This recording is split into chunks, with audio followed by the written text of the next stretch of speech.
Home making कोई एक दिन का काम तो है नहीं, ये तो एक कंटिन्यूस एफर्ट है जो हमने हर दिन अपने घर को थोड़ा थोड़ा करके संवारने सजाने में और ऑर्गेनाइज करने में लगानी होती है। एक रेस होती है जो हमारी सुबह के टाइम पे घड़ी के साथ लगती है और फिर हमने उस घड़ी की रफ्तार के साथ ही खुद को मैनेज करना होता है, चलते चले जाना होता है। सुबह से शाम तक घर के ढेरों ढेर काम होते हैं जो एज अ होम मेकर हमने करने होते हैं, लेकिन इन छोटे छोटे कामों के बीच में ना हम अपने लिए कुछ टिप्स एंड ट्रिक्स ढूंढती रहती हैं, अपनी कन्वीनियंट के लिए कुछ ऐसी चीज़ें देखती रहती हैं कि जिससे हमारी जो होम मेकिंग है वो आसान हो जाए, हमारा टाइम भी मैनेज हो, हमारे सारे काम टाइमली हों, हम अल्लाह की इबादत भी प्रॉपर तरीके से कर सकें और अपने घर को भी हमेशा ऑर्गेनाइज और नीट एंड क्लीन रख सकें। तो आज के ब्लॉग में मैं आपके साथ होम ऑर्गेनाइजेशन और टाइम मैनेजमेंट के कुछ ऐसे टिप्स एंड ट्रिक्स शेयर करूंगी जो आपके बहुत ही ज़्यादा काम आने वाले। आपने बस करना यूँ है कि आपने वीडियो को देखना है पूरा। हमेशा की तरह आज के दिन की शुरुआत भी अल्लाह के बबरकत नाम से हुई और आप सबको मेरी तरफ से जुम्मे का दिन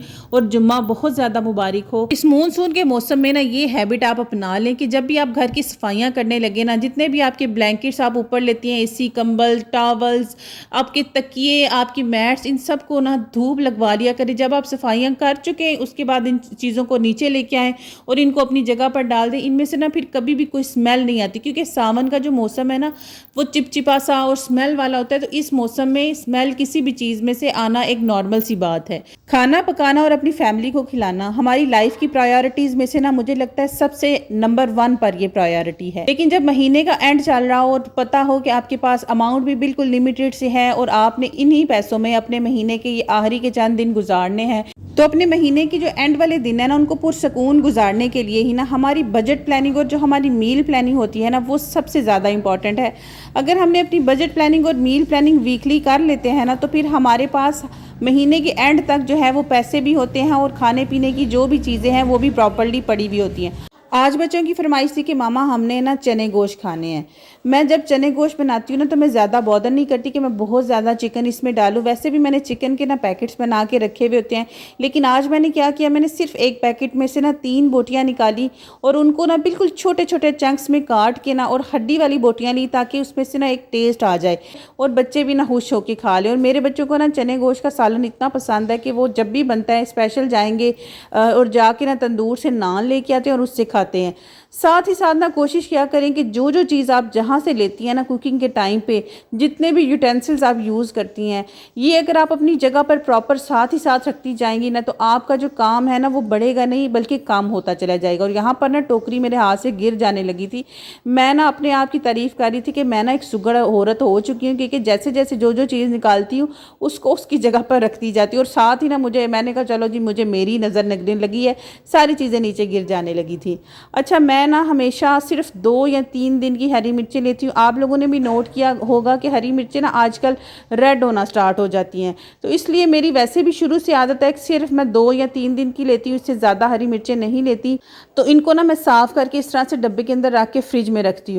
अच्छा, यहाँ पर ना आपको छोटा सा लेकिन बड़ा काम का टिप देने लगी हूँ। सम टाइम ऐसे होता है हम लोग ना ऐसी बॉटल्स ले लेते हैं या ऐसी चीज़ लेते हैं कि जिसका ढक्कन खोल के ना बार बार हमें यूज़ करना पड़ता है। जैसे फिनाइल है जो हम अपने फर्श पर डालने के लिए लेते हैं, उस बॉटल को भी ना उसके ढक्कन को बार बार खोलना पड़ता है।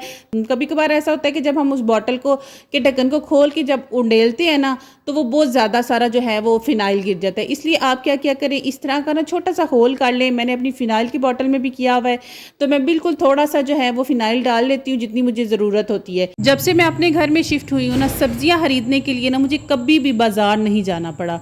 हमारे मोहल्ले का ना ये बड़ा फ़ायदा है, हर तरह की सब्ज़ी, फल, फ्रूट आपके घर के दरवाजे के आगे आ जाता है। और इस तरह के जो वेंडर्स आते हैं ना, इनसे ना हम देखभाल की चीज़ को अपनी मर्ज़ी से खरीद लेते हैं। हाँ, इनके रेट शायद 10-15 रुपये ज़्यादा होते हैं, लेकिन ये कि अपनी मर्ज़ी की चीज़ तो खरीदी जा सकती है ना। वरना मार्केट में चले जाए ना, वो तो हाथ ही नहीं लगाने देते ना किसी चीज़ को। वो तो कहेंगे बीबी जी एने दी चीज़ लभनी, एने पैसे देने जे, तो ठीक है पैसे सानू साड़ी मर्जी दे दो, तो चीज़ असी तुहानू अपनी मर्जी दी देनी, चाहे वो फिर खराब डाल दे जैसी मर्जी। तो प्याज जब भी आप खरीदती हैं ना तो इनके एक तो उनको चेक करके लिया करें कि सॉफ्ट ना हो, दूसरा ना इस तरह से इनकी जो ऊपर वाली स्किन है ना पतली, अगर आप उसको निकाल के रख लेंगी ना तो आपकी जो प्याज है ना वो लॉन्ग टाइम तक चल जाएंगे। और इस तरह से ना साफ़ करने से एक ये भी फ़ायदा हो जाएगा कि जो बीच में से सॉफ्ट गलती से आ ही जाते हैं ना प्याज या चीज़ कभी कभार खराब आ भी जाती है, तो वो भी आप उसको उसको देख लेंगी। अब मेरे पास ये पुराने प्याज पड़े थे, इनको मैंने क्या करना है ऊपर रख दूँगी, जो नए वाले प्याज हैं ना उनको मैं नीचे रखूँगी। इनके ऊपर ही अगर मैं डाल दूँगी ना तो वो पुराने वाले क्या करेंगे, सड़ने सड़ने लगेंगे ना, तो वो नए प्याज़ों को भी ख़राब करेंगे। वो कहते हैं ना एक मछली पूरे तालाब को गंदा करती है, तो ये जो मिसाल है ना यहाँ पर बड़ी ही काम आती है। ये छोटे छोटे से टिप्स एंड ट्रिक्स ही होते हैं जो हमारी लाइफ को भी आसान करते हैं और हमारी चीज़ों की जो शेल्फ लाइफ है ना उसको भी बढ़ा देते हैं। वैसे टू बी ऑनेस्ट मैंने ना आलूओं को कभी भी इस तरह से वॉश करके ना स्टोर नहीं किया। हमेशा जैसे ही इनको लिया शॉपर्स में टोकरी के अंदर उंडेला और इनके अंदर जितनी भी रेत मट्टी होती थी ना वो सारी टोकरी के अंदर, और उस जगह भी वहाँ से वो जगह भी गंदी हो जाती थी और टोकरी भी मेरी अक्सर ही गंदी रहती थी। लेकिन अब ना मैंने ये रूटीन अपनाई है कि मैं ना आलूओं को वॉश करके रखती हूँ। और अच्छा इसका ना ये फ़ायदा हुआ है कि जो आलूओं में ना जैसे आजकल मानसून का मौसम है, हर चीज़ ख़राब हो जाती है फ़ौरन से, तो बीच में ना आलू पूरा ठीक होगा लेकिन कहीं कहीं पर ना वो कहीं कहीं से वो सॉफ्ट होगा, उसके अंदर से वो गंदी सी स्मेल आ रही होगी ना, तो वो ईजीली पता चल जाता है। तो वैसे आप लोगों ने नोट किया है कि मैंने जितना भी ये काम किया है ना किचन में, मैंने कुकिंग के दौरान ही किया है। बस हमने करना क्या होता है, हमने ना अपने काम अपने टाइम को प्रॉपर यूटिलाइज करना होता है। हर घर में ना जुम्मे के दिन की जो रूटीन है ना वो सेपरेट होती है। मोस्टली मर्दों को जो कारोबारी है या जो मतलब दिहाड़ीदार मजदूर लोग हैं उनको जुम्मे के दिन छुट्टी होती है। कुछ ऐसे हैं जो ऑफिस में जॉब्स वगैरह करते हैं उनको संडे के दिन होती है, लेकिन मोस्टली लोगों को ना जुम्मे के दिन छुट्टी होती है। तो जुम्मे के दिन हमारी औरतों की कोशिश ये होती है कि हम लोग ना अच्छा सा खाना बनाएं, घर के तमाम अफराद घर में मौजूद हैं तो अच्छा सा खाना बनाएं, सबको अच्छा सा खाना बना के दें। बीइंग अ मुस्लिम हम लोग ये तो जानते हैं कि जुम्मे का दिन कितना ही फजीलत और बरकत वाला दिन होता है। तो कोशिश क्या करें इस बरकत वाले दिन में ना जितना ज़्यादा हो सके दरूद पाक पढ़ें, इस्तगफार की तस्बीह किया करें और अल्लाह पाक से अपने लिए बेशुमार रिस्क मांगा करें, क्योंकि अल्लाह पाक का फरमान है कि जितना ज़्यादा तुम मुझसे मांगोगे और जितनी ज़्यादा की मुझसे तवक्को रखोगे मैं तुमसे उतना ही ज़्यादा होकर मिलूँगा और तुम्हें उतना ही ज़्यादा अता करूँगा।